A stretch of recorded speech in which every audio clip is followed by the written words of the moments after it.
जो सम्मानित किया और सभी को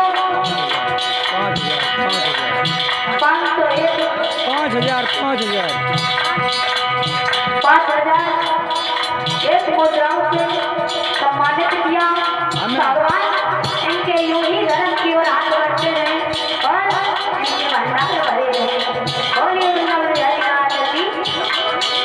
और हमारे सभी साथियों को पीताम्बर समर्पित करते हैं। अरे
मेरे श्रोताओं कथन लिख दिया और बटेश्वर भेज दिया।